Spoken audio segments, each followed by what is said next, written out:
Hello and welcome to the Slow Thinking Podcast with me, Izzy Savage, art therapist, ecotherapist and travel enthusiast. And me, Seb Santa Barbara, a travel writer, journalist and mental health advocate. Okay, so to start off with, I guess we're going to unpack the notion of what it means to live the dream. It's kind of a saying that we hear quite a lot these days. It's all over our social medias. It's kind of like a different school of thought. So is the grass always greener? When you might find yourself in a job and you're wondering, could I have a better role here? Should I be doing something more? Should is a word we're going to use a lot on this podcast, and in good and bad, and trying to unpack why that works in different scenarios. But to kind of give you guys a bit of an insight into sort of myself and Izzy's lives and shared experiences, I decided I was going to go move into a van in 2017. I was working a marketing job. I was kind of doing, the normal 9 to 5. I didn't really feel like I was doing the right thing. I wanted to do something different. And again, I saw on Instagram a lot of people living in vans and traveling, and thought that looks like something that I could do. It looks like something I want to do, something, get out of the current situation I'm in, change my working hours, see the world, live a little bit differently. And I, at that point, was, I was excited, I was driven. But there were times where, I would be thinking, can I do this? Is this something that I can pull off? Is this, will I be able to manage? How, will it be a viable way of living? I'm going to be living in the city that I work in a van for a year before I go traveling, and then you start to wonder where the drive to do something then becomes, where's the line, and that becomes like a panic or an anxiety to carry on living this dream. And I think, it's all about a sense of control and a sense of sort of thinking that, pacing yourself. I know a lot of people who have wanted to do something similar to what I've done, who have kind of given up their jobs and decided to go traveling while they're young.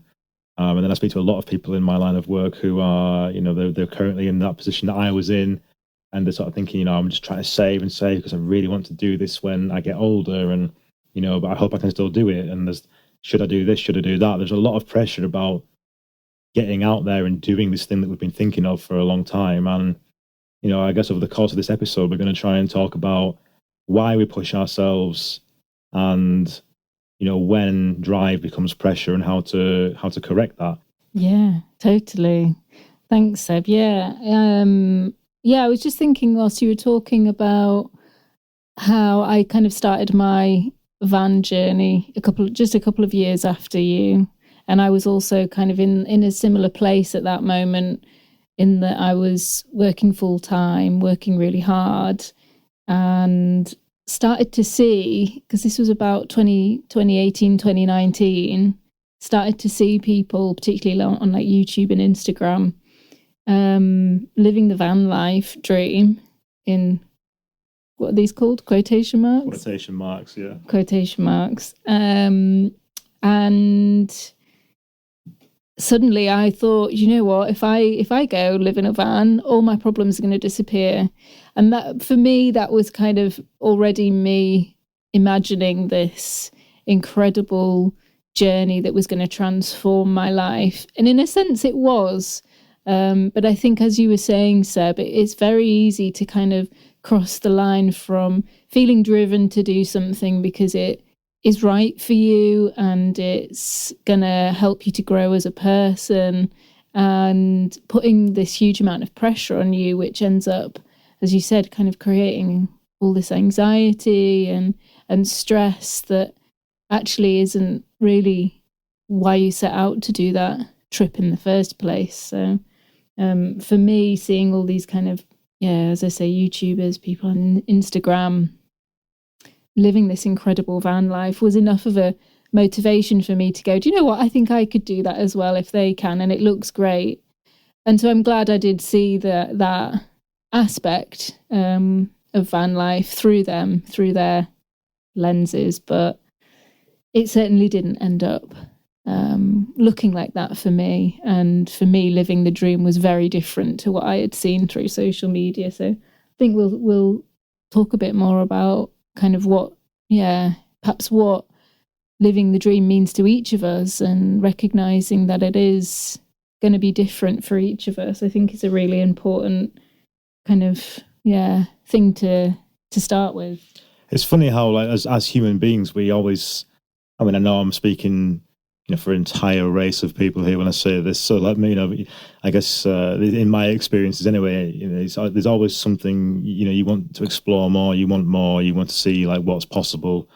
I'm never still. I'm always doing something, and for me, this was an adventure to get out and to find and to see what van life would be like. And I do speak to a lot of people that sort of think about doing it, and then the kind of maelstrom of worry kicks in, and they're like, "Oh, well, can I do this? What happens if this happens? What happens if that happens? What do you do about this? What happens if you can't find somewhere to do that? How do I empty my toilet if I'm in the middle of a forest? Or what if I can't get water?" And I think sometimes for me, if you're going to go out on an adventure or if you're going to go exploring, then there are so many unknowns that do put a lot of people off doing something like this. And I think, I mean, why do we push ourselves? What is it about me, for instance, who that it made me want to get up and get out of that job and go to something new? And I know everybody's idea of a dream is different. I know I had a comment on Amazon of a lady who had bought one of my books and had said I think I can quote this word for word, it's etched into my brain. She said, me and the author of this book have very different ideas of what living the dream means. And the book was about tent camping and, getting out into the forest and living a very kind of simple life and waking up to, rainy morning vistas and things like that. Whereas, I'd spoken to a lot of people while doing interviews for that book who had said, well, I'd rather do hotel life and wake up under a feather pillow and a feather bed and, and get in a hot steaming shower. So everybody's dream is different. There'll be people listening to this thinking, I really want to get into like a caravan and just go around Europe. And there'll be people thinking, I'd love to do a hotel, stop trip of Dubai or something like that, So I think, like Izzy was saying, we need to kind of try and discern, the signs of pressure that come with wanting to live these lifestyles and trying to figure out a healthy way of making them happen without it taking over, without the decision-making process kind of taking over your life, and getting to that point in a way where we feel confident we can live that lifestyle without too much worry, while trying to, organize an unknown variable of unknowns. I mean, it's a massive topic for us to try and undertake on our first podcast, but we like a challenge. We do. Yeah, you're right, Seb. And I think there's something coming up for me there, reflecting on what you're saying about the should word popping up. And I remember back when I was planning my trip to take my van around Europe, there were lots of voices in my mind that were saying, oh, you should be going there, you should plan to do this, you should have that with you. And I think it's important that when you're traveling, of course, you're prepared and you know as much as possible what you're getting into. But there were a lot of examples that I was seeing of kind of right ways to travel. And for me, it ended up that actually just following my day-to-day needs and wants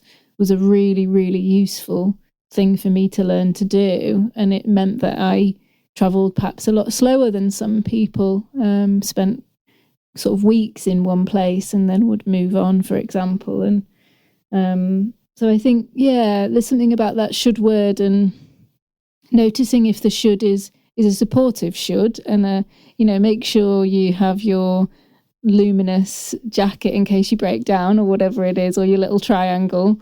But if the should word is is feeling a bit like a bully, perhaps, or feeling a bit like it's telling you about some social expectations that maybe don't resonate massively with you, then that's a good that's perhaps a good way to think about that. I mean, can you remember the first time you wild camped somewhere?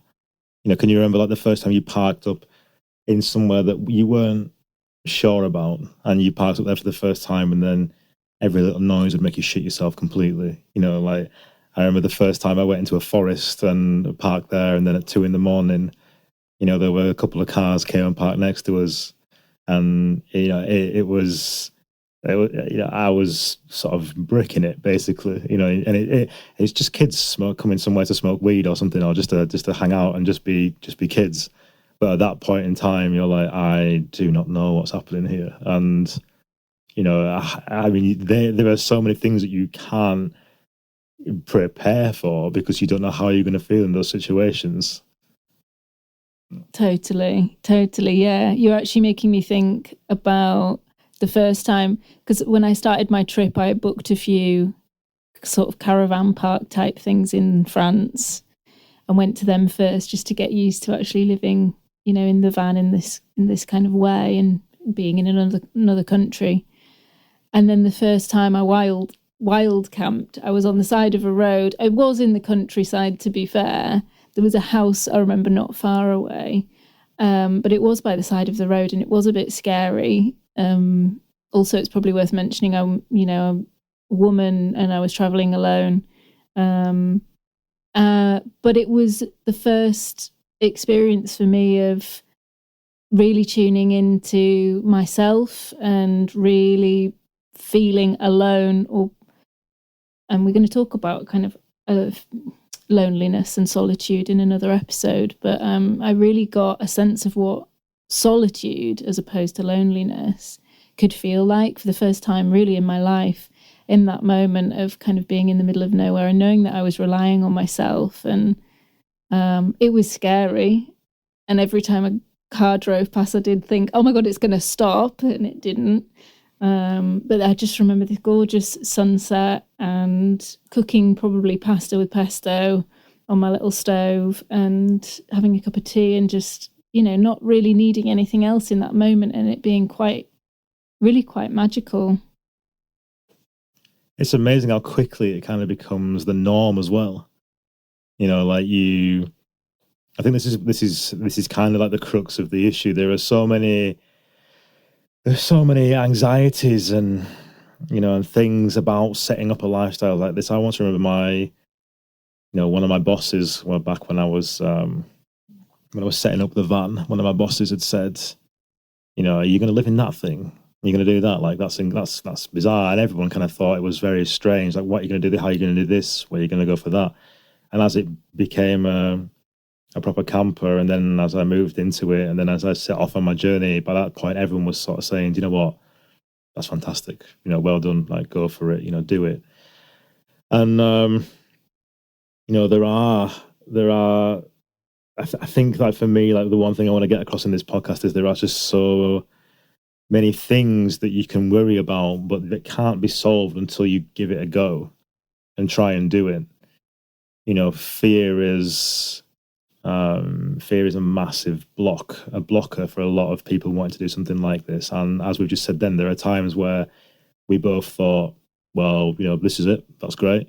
You know, there was a time when I think this story will come up quite a lot because I just still can't believe that I did it. But, you know, when I parked up near a stately home in Italy and woke up to the police telling me that I parked up in a prostitute hotspot overnight. Like when I parked up, it was this beautiful street. And then I looked out the window and it was in a very different place at night. But that's not something you can ever, you know, understand like before you've done it. You know, you just you're just speaking Italian to a guy who's saying, get out of here because this is incredibly dangerous. And you just hot foot it out of there to somewhere else as quick as possible. You know, and then you've got driving on the wrong side of the road for me, you know, in a country at night that you're not used to, but you manage, you just do, you adapt, you manage. And now, I don't know about you, Izzy, but like so many things that would have like pissed me off in a different a different world before doing this. I'd just taken my stride completely because, until you've known the stress of needing to go to the toilet and your portaloo being completely full at 11 o'clock at night, and you've got some serious options to make. Like there's so many menial day-to-day things now just seem just incredibly easy to overcome and solve. Yeah, I feel that. Yeah. Oh my gosh, that story, Seb. That sounds so scary. If you just the car park changing, transforming overnight. Oh my gosh. Yeah, I'd never had something like that, luckily. But what I'm wondering about, because you were talking there about how there's a lot of things that we can't plan for, which I totally agree with. I wonder how we can spot, though, the signs when we are putting too much pressure on ourselves to perhaps, I don't know, live this amazing travel life, or live in this. Why are you pulling that face? Oh, for people listening, I'm trying to move our notes down with my foot on the laptop, and I've just done it. So I've kind of ruined Izzy's flow there. No, it's fine. But I mean, this is an audio medium, and I was really sort of like trying to get the note down to the next section using my big toe, and it's not a skill I've perfected that much in life, really, which is probably why Izzy's just sort of looked at me like I've gone insane. I thought you were pulling a face at what I was saying. I didn't realise that your toe was having a little workout there. I mean, I might contact the Guinness World Records if I can smash that out next year, because I think it was pretty fast. Look, I've gone the wrong way now. There we go. So yeah, I believe the brains of the organisation, e.g. Izzy Savage was talking about spotting signs of pressure before my toe made a rude appearance in this podcast. Yeah. Yeah, I was thinking about how do we. Well, I was actually going to hand it back to you, to be honest, Seb, because I think you've really lived this at times. How can we perhaps spot the signs that we are putting too much pressure on ourselves to travel in a certain way, or to I go back to social expectations, because I think that's often the biggest source of pressure. But yeah, do you have some thoughts on that? How to spot the signs? Well, I don't, but for those of you who don't know, Izzy, she's really dropped me in it right there now. So this is me padding to think of something to say. Luckily, something has cropped up, so I'm going to start talking about it now. Spotting signs of pressure. I think for me, I mean, if you ever an anxious person, if you know anything about anxiety, if you've experienced anxiety before, it's something you feel cropping up. It's something you feel you're used to. It has different signs for different people and different ways of showing itself. So for me, one thing that I've always said in articles and when I've spoken to people about van life, and you trust your gut about a place. Now, Izzy and I have both just said that we've parked up in different places and we felt a little bit odd. But I bet the amount of places we've actually moved from are very small in comparison to the places that we parked up in. I've done wild camping, or, if for some reason we've got any American listeners on the first episode of this podcast, then boondocking. And if you are in America, thank you for tuning into this, and, tell your friends. But I think, the amount of places that we actually moved on from are very small because you kind of trust your gut and you go with it. And if you just don't feel right, there's no shame in moving on from somewhere like that. But also backing up a lot to the pressure of wanting to start something. So let's just move away from the travel topic here for a second and say your dream is to build your own house, or your dream is to be able to run 5K, or your dream might be to build a camper van or buy a tent box and go explore something. Making that dream happen is supposed to be fun.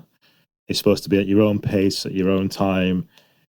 And when the problem arises is when you start to put too much pressure on making it happen. So you're thinking about it all the time, you're worrying about it, it's cutting into your other life. Like for me, I've seen people make vans faster than I did, but I was just doing it in my spare time. And yes, I was thinking about it and I was enjoying it, but there was never a sense of I've got to do this before this happens, or you know, I liken it to like the fact of trying to, publishing fantasy books and things like that. Like I am spending all my time at the minute, apart from when I'm recording podcasts with Izzy, like sort of trying to think about getting some books published. And for me, that is a point where I'm like, I want to do this before I get to this age. I want to do this before I get to that age. And that's kind of like I hear that in a lot of people that I talk to about wanting to go and do travel.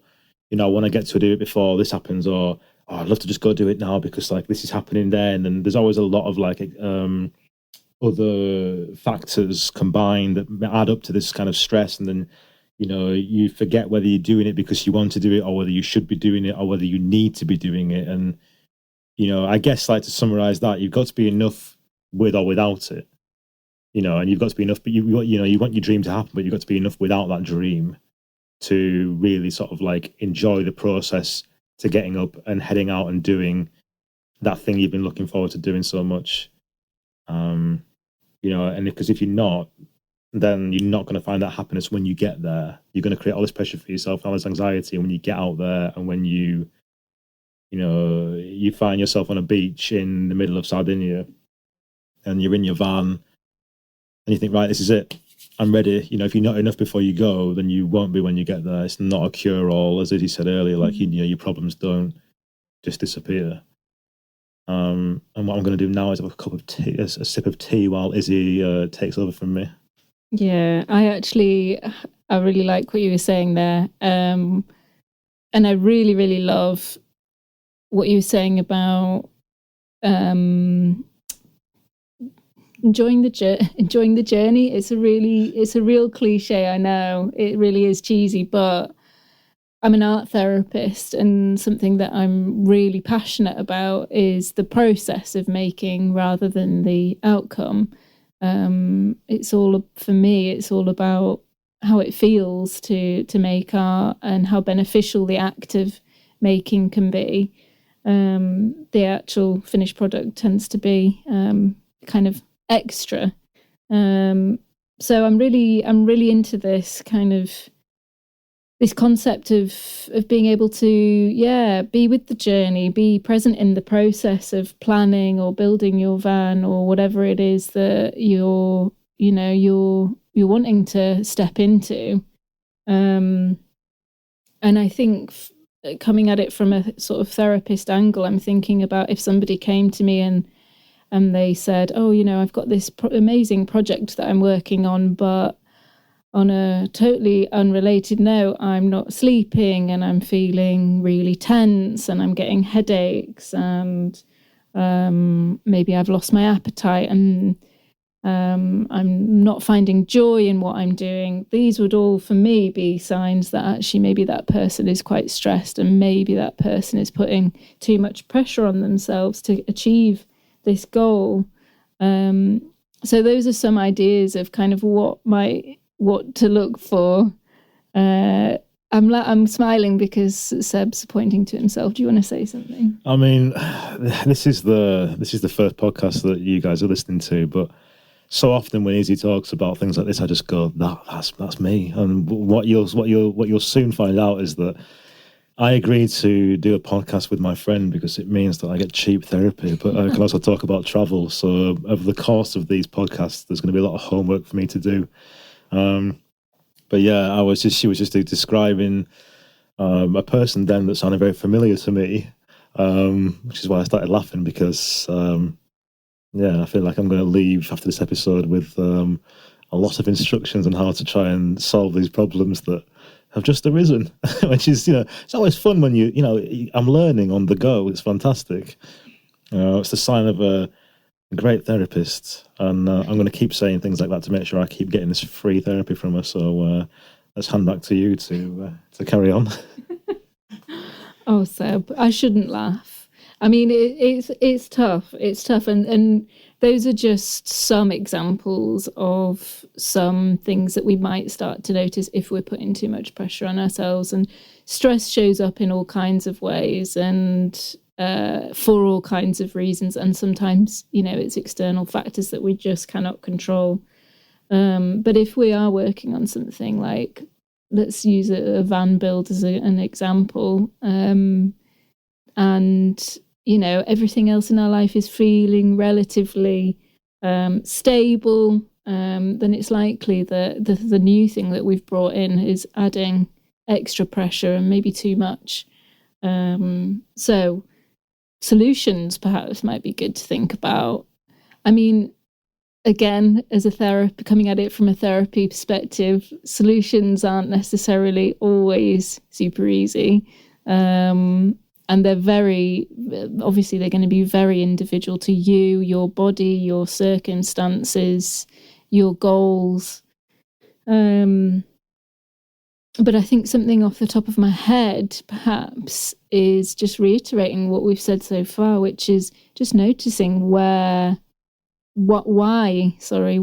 you're putting that pressure on yourself, and really looking at the kind of your root cause or your root drive for, in this case, building your van or traveling or changing jobs or whatever it is. What's your original kind of reason, your original drive for doing it? And if it's something that's really authentic to you, if it's really something that lights you up and excites you and feels right for you, then it'll be worth sticking at, and there'll be ways to reduce stress, but keeping at it, keeping doing that thing.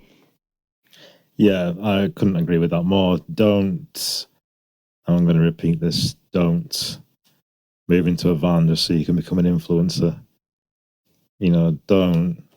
Don't go and, yeah, that's it. See you later, guys. No, mic drop moment. No, don't do anything because you think it's going to get you likes on Instagram, or because you think it's going to, I knew people who pretended to live in vans just because it would get them Instagram followers, and then they would go back to a flat. Like, it's the wrong reason. You do something because you want to do it, because it's going to be a cheaper means of traveling on a budget, or because you enjoy sustainable living practices and living off grid and collecting your own rainwater, or using solar panels and that kind of thing. Like, you've got to keep that goal in mind, because it's tough. We're going to talk about the pros and cons of alternative living in the next episode. But it's difficult, and there are times when you are going to think like, this is not easy. And you need to make sure that you're doing whatever your dream is for the right reasons and because you believe in it. And again, if you're enjoying the journey, I feel like you said something earlier about enjoying the journey. What did you say? It was something like that, wasn't it? It's, being present with the moment. It was something that we could. I just imagined T-shirts already. It was like a slogan. It was like a really sort of live, laugh, love kind of slogan. But I'm so into those absolute cliches. Live, laugh, love. So it might be a bit intense to start talking about merch on the first episode of a podcast, but I'm there already. But yeah, I think as long as you're enjoying the journey, or insert phrase there, then you're going to be doing it for the right reasons, and you're going to be working towards a goal that is important to you, whatever that is in your life. Like we said, if you're building your own house or moving career because you want to progress, or downsizing something, or going to a job with less stress because you want to have more time to work on your own company, or write your own book, or just spend time with loved ones. If you're doing your dream for a specific reason that you can hold, like a tangible thing you can work towards, then that is the main solution to keeping anxiety and pressure at bay, because you're just you're looking forward to that goal, but you're realistic with it. It's you're working towards it in a way that's non-stressful. You are pacing yourself. You're doing all the things that Seb Santa Barbara doesn't do when he's thinking about himself sometimes, but should do more often, and he knows he should. But we're all human, and I think it's important to remember sometimes why why we are doing things, and to maybe make like some sort of goals to work towards. And I've got a feeling my art therapist friend has got some sneaky little exercise that might be sort of floating around her brain that the guys listening could have a little look at. I feel like she's I know you can't see this, but she's nodding at me, and that usually means that Izzy has a great idea. So let's go back to her and see what she's got to say. Do you know what? Well, I do have an exercise, and I'd love all of our listeners and Seb to try the exercise. Seb's laughing. But before I introduce us to that, because we're going to kind of wrap up each of our episodes with a nice little kind of exercise or little tool to try if, the topic of the podcast has kind of resonated with you and you'd like to do something practical to help you with it. But before we do that, I just wanted to add that, when we're thinking about solutions or helping ourselves with the pressure perhaps that we put on ourselves. We were chatting earlier, Seb came for dinner. We're currently both in Yorkshire in my family home with my parents, and well, my parents aren't in the room, but they're downstairs. And Seb came for dinner, and we were chatting a little bit about how, creative people in particular, I think you said, Seb, but people in general who kind of feel driven to do something, there's a danger perhaps of us getting too immersed in that thing, or getting lost in that thing, or, putting all of our energy into that thing. And I think something important to kind of notice when we're trying to become aware of putting too much pressure on ourselves is how much balance are we maintaining in our life. We may be sacrificing quite a lot in order to get to where we want to be, to get to our goals, but each day needs to have at least an attempt at some form of balance. So are you getting enough rest? Are you getting enough sleep? Seb's shaking his head. Sorry, I really shouldn't laugh. This is not how I respond in therapy sessions. I don't laugh at my clients. Izzy's very professional with her clients. It's just, we're trying to create a nice sort of. I mean, I'm Izzy's the serious one when it comes to the therapy, and I'm not. I'm more like a muppet in human form. So, you'll have to forgive her for laughing at me, but that's going to be the kind of premise of this podcast going forward. It's that way, hey, we're keeping it lighthearted, so. This is a lot of our dynamic. Yeah, me giving advice and Seb going, oh, I should do that. Or, I mean, I don't take my own advice quite often. So, I hold my hands up there. I'm certainly not perfect. But I suppose from my professional experience particularly, it's really important that we take care of ourselves when we're, aiming for something new and we're stepping outside of our comfort zone and we're wanting to grow in whatever way that looks like. So yeah. Have you had a glass of water today? Have you moved your body? Have you gone outside if you can? Have you said hi to your friends or family? Have you connected with someone that you care about? These things are really important to remember when you're trying to take care of yourself and not put so much pressure on yourself to live this incredible life. We've got to get all of these basics covered first. Do you have anything to add before we move into the task of the day, the task of the episode? Just that you've got a really relaxing voice. I feel really chilled now. Good. That's it's calmed me down a lot. I had a bit too much caffeine before we started this podcast, but now I feel quite calm. Maybe we should have started from now, because I feel like I could have given even more great advice, but my voice has gone to that kind of podcast kind of tone as well. I feel like this is the peak point, and we're about to finish the podcast. But what Seb doesn't realise is we've got lots of extra recording that we're going to be doing now, so you can got plenty of space to hold on to that podcast voice. Thank you. I shall do my best. On that note, here's a quick little idea for you to have a little go at if you are planning a change, planning some travel, planning to, as Seb said, change jobs or whatever it is, change your lifestyle in some kind of way. It can feel quite overwhelming taking a big step.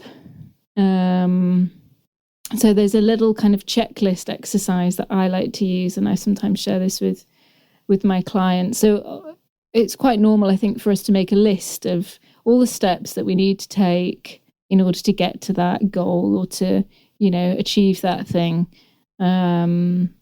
So that's step one, getting down as many steps as you can think of that'll lead you to that goal.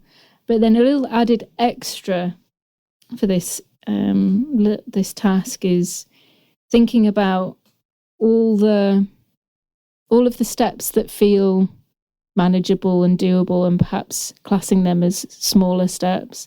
All of the steps that feel a little bit harder and might take a little bit more energy or more resources, more money, more time. And then all of the steps that feel really quite big and perhaps quite difficult and might take a lot longer or, demand a lot more from you. The idea is to make sure that you're not tackling all your big tasks all at once, and to give yourself space in between the bigger tasks to achieve the smaller things as well. And in that way, you maintain a bit of motivation and a bit of momentum between the big tasks, which will help you to keep moving forward. Well, you're basically describing to me sounds like some sort of life pattern, but for like a Duolingo, but for life. Like all the little segments in between, and then the big goals that you achieve to get onto the next chapter. I like that. Maybe everyone needs a judgy little owl kind of following them around and sort of like making sure they're doing what. I'm not suggesting that, for the right price, I could dress up as an owl and help you to sort of make sure you get your goal achievements. But I think it'll be weird. But if that's what it takes. But no, I think it's all about getting your plan down and having small, like as he said, like having smaller steps to work towards. And the again, like we spoke about earlier, having all those possibilities and things that you need to do and things you need to try and cover and what comes next. If it's all written down in a checklist, you can feel that sense of achievement when you've ticked off the little one. Okay, in the case of a van, bought my solar panels today, bought my fridge, fitted a couple of lights, worked towards my electrical system. If you're getting a new job, found the job description, did some research on this person. The end goal might be getting the interview, what happens at the interview, or the end goal might be, what you're going to do before you send off your CV or your submission for a book or for an article or something like that. So putting them down in a checklist and having just like that, okay, so today I'm going to tick this off and that's all I'm going to do today. Just managing your expectations and not pushing yourself too much and slowly working into, into the bigger task, making it smaller chunks. Smaller chunks that are manageable, more bite-sized chunks, and just not overfacing yourself. Why am I thinking about cake now? I've said chunks and overfacing, and I've got pretty hungry. Yeah, cake. I wouldn't mind some cake as well, to be honest. But yeah, thank you, Seb. That was a really nice way to put it. Breaking big tasks in smaller chunks is a great idea, and just making sure that you're again, that old keyword, balance, bringing enough balance into your day and into what you're doing, and knowing that, okay, I can achieve a couple of small tasks and maybe one medium task today, but actually that's as far as my energy levels can take me. And allowing yourself to have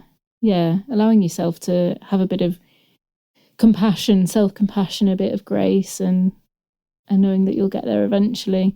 And I think we talk about goals and we talk about kind of solutions, and actually really what we're talking about is just the next step, the next life step. And there's always going to be another goal. There's always going to be another thing that we're aiming for. And just to notice that once we achieve that goal that we're working on, it doesn't necessarily mean that everything's going to be peachy and everything's going to be perfect and life's going to be fixed.